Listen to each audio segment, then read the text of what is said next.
have big news out of China and AI. So China's $47 billion semiconductor fund that they've just put together right now is putting a lot of, questions and comments around chip sovereignty that people are talking about. So we recently had another interesting headline where people were saying Sam Altman was trying to raise like $7 trillion to do chip manufacturing all over the world, and he was going to make different world governments pay for these like essentially chip manufacturing hubs set up by Taiwan Semiconductor Company. Now, he got on a podcast recently and was like, I don't know where they got that $7 trillion number from. That's crazy. But the way he said it seemed very much like the way Steve Jobs or Elon Musk deny like a big rumor right before it actually gets confirmed. I remember listening to a podcast where this guy was like talking about Steve Jobs and was like, wouldn't it be amazing if you had a phone?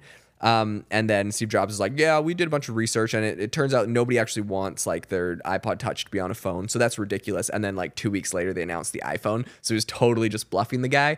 I get that vibe with Sam Altman and this big chip thing. And also Elon Musk, I swear, recently did this when everyone was like, Elon Musk is going to raise $1 billion for XAI. And he's like, I don't know what you guys are talking about. You're crazy. And then like a few days ago, he said they raised $6 billion. So people don't like rumors to get out early, and so they deny them a lot of time. I wonder what level that's happening with Sam Altman. But evidently, China has taken notice and said, look, this is a big deal because they've just created a $47 billion sovereign chip fund where they're essentially funding chips built in China. This is not a shocker. We've had a bunch of tension between America and China, where America essentially said, look, like companies like NVIDIA, they're like, look, you can't even manufacture some of these AI, these high-powered chips that could be used in AI because we want America to be number one. And NVIDIA's like, okay, fine. So they gave China like the weaker chips.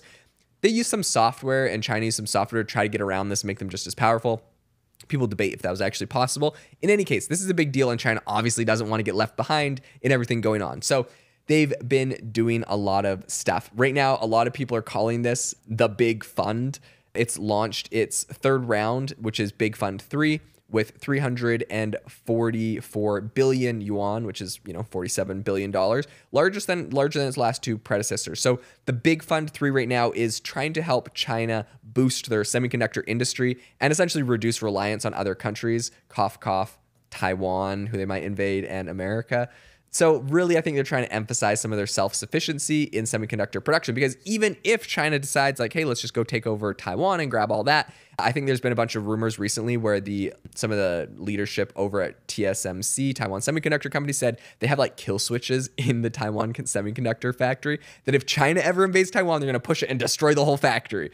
So, I mean, that's kind of funny. I don't know if it's true. It probably is true. Honestly, it's probably true. I would be worried though, like what if that accidentally got pushed when it wasn't getting invaded and it nuked the whole factory? That sounds kind of terrible. So I don't really know how that whole thing works. China's obviously concerned enough to just build their own. And right now they're friendly enough in terms with everyone else. It doesn't seem like they're going to be invading Taiwan tomorrow, but they've been doing military drills all around it. In any case, Taiwan's TSMC right now produces about 90% of the world's most advanced chips. So this isn't a small number. And this geopolitical issue that I talk about and people are like, oh, he's getting too political. Like, I mean, whatever.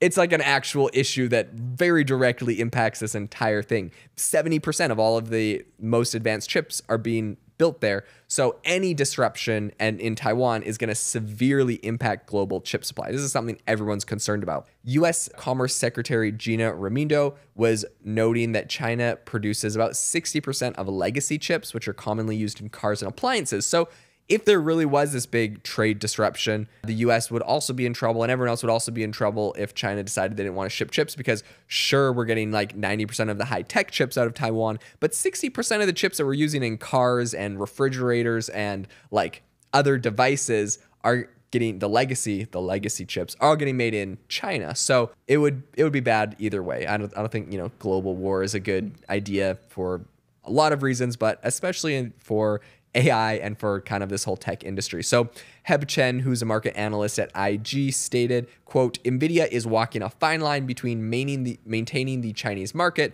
and navigating U.S. tensions. So it's kind of highlighting how the company is trying to adjust to all of the U.S. sanctions. They're tailoring their chips to China at a lower price point, but also trying to make sure that, they don't mess with the trade restrictions that the U.S. is setting in place.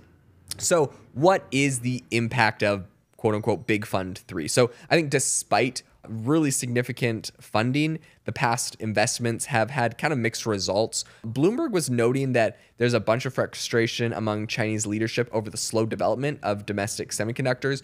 And also, there's a bunch of corruption investigations involving the former boss of Big Fund. Anytime there's big money and big fund, there seems to be corruption. That's America, China, all over the world. So that's something else. And then I think another interesting thing is it's like apparently the Chinese leadership is like not happy with how slow it is. These manufacturing facilities take a freaking long time to boot up. And this is a reason why we're seeing like Alphabet, Meta, a ton of these companies are like, we're going to build our own chips to compete with NVIDIA. Yeah, NVIDIA is been crushing it for like 2 years because they have all the manufacturing facilities built out, which was a ton of capex, a ton of work. They're years ahead. By the time Meta gets their manufacturing facility to make the chip that competes with the H100, we're going to be on the H300 by NVIDIA. So the manufacturing facility itself, I think, is a competitive advantage a lot of people overlook.